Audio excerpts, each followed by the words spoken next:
Српската естрада веќе со години го зема вниманието во Македонија, но и начинот на кој српските медиуми имаат соработка со нивните познати музички имиња од регионот. Додека таму има налег светски шоу бизнис, македонското поднебје се уште се бори да изгради едно такво или во најмала рака слично на него. Сведоци сме на многуте закани до нашата редакција и немањето доволно соработка со македонските јавни личности, освен ако не им затреба медиум исклучиво за да промовираат песна или албум. Темата или генерално проблемот во нашата држава го расветливме со помош од уредничката на српскиот медиум Ексклузив, која со нас подетално ги изнесе причините зошто тапкаме во место, но и како функционираат звездите со ни во Србија, но и обратно. Добри ни дојде во емисијата наша на 1 Ексклузив. Навистина ми е многу драго што те имаме и што еве за прв пат ќе можеме да зборуваме на тема српски медиуми и вашите звезди кои што и тоа како се следат во Македонија. Hvala mnogo što ste došli ovde kod nas, dobrodošli, nadam se da vam je prijetno ovde kod nas na prvoj televiziji i hvala što imate poverenja u to da uzmete izjavu baš od mene na tu temu. Ti si urednik na emisijata, така? Ja sam urednik emisije Ekskluziv, iako sam u Ekskluzivu od samog početka. Kada smo napravili apsolutni boom u Srbiji, mi zapravo pravimo priče o poznatima. Nas više zanima ono što se desi van intervjua, da li je se neko spotakao, da li je neko negde pogledao, sve ono što smo rekli van momenta kada je mikrofon uperen i ljudima se to dopalo jer zapravo smo pokazali drugo lice poznatih, ono njihovo prirodnije lice.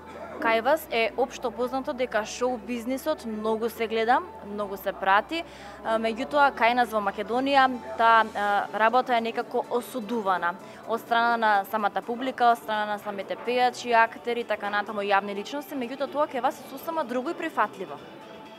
Da, ali nije baš tako. Određene zvezde u Srbiji znaju šta je show biznis. Uostalom, kao što, eto, na primjer, Boki 13 kod vas zna šta je show biznis. Kod nas određene zvezde su to shvatile, ali mnogi još uvek nisu. I kada se to, mislim da smo daleko jedno 100 godina od Hollywooda, svi mi ovde na Balkanu, jer da bi bio zanimljiv medijima, moraš ti da daš medijima, što mi kažemo novinari, meso. Moraš i ti da se nasmeješ i da kažeš nešto zanimljivo, a ne da samo se trudiš da budeš pametan. Drage zvezde u Makedoniji i Srbiji, shvatite da je show biznis ono što vas lebom rani i trebalo bi da i vi nama novinarima date ono nešto što nam treba. Кој е најтешкиот лик кој вие не можете да го добиете за интервју, кој на вас ви се прави звезда? To je baš teško pitanje i zvučit će neskromno ako kažem, ali mi stvarno nemamo problem. Imamo saradnju sa svima, samo je pitanje koliko ko želi da se eksponira. Naprimjer, Zdravko Čolić koji je najveća zvezda na celom Balkanu, eto to mogu da kažem, on, Lepa Brena, oni su fantastični za saradnju, ali oni znaju da doziraju kada žele da se pojave u medijima. Znači, Zdravko Čolić je poznat po tome da ne daje mnogo intervjua, ali Ekskluzivu da intervju, da kažemo 2 puta godišnje. Šta, na primjer, ako mi odlučimo da u momentu kada oni imaju novu pesmu, ne snimimo mi njih? Mislim, to je, da, nismo sad mi deca koja treba da se inate, ali bi bilo lepo da postoji jedno međusobno uvažavanje i poštovanje, lep odnos i to je ono što se ja trudim da održim sa zvezdama. Дали сте имале проблеми лични со некои од јавните звезди, дали некој ви се заканувал за тоа што сте го објавиле? Dešavalo se s vremena na vreme da neka zvezda pogrešno protumači nešto što smo mi rekli ili na primjer, što ste pustili kadar mog levog profila, ja sam lepša s desne strane, ali mi se zaista trudimo da, ako neko kaže nemoj da mi snimaš levi profil, pa ne snimamo levi profil, nema potrebe.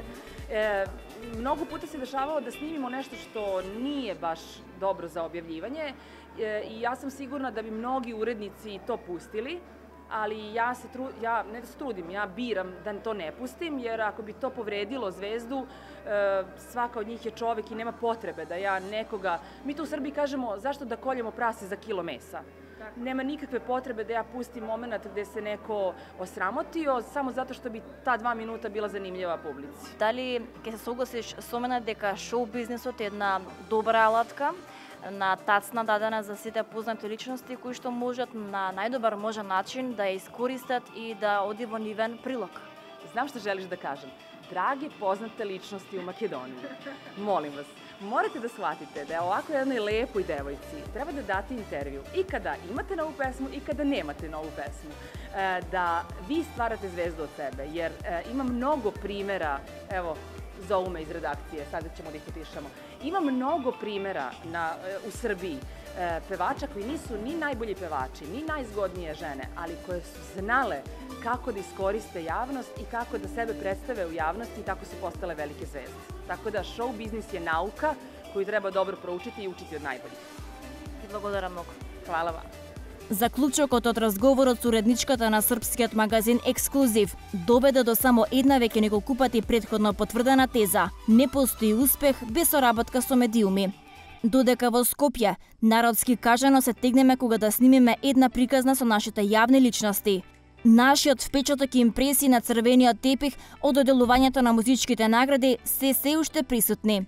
Ако шоу бизнисот треба да се учи од најдобрите, можеме најблиско да погледнеме до нашите соседи, кои се светлосни години пред нас.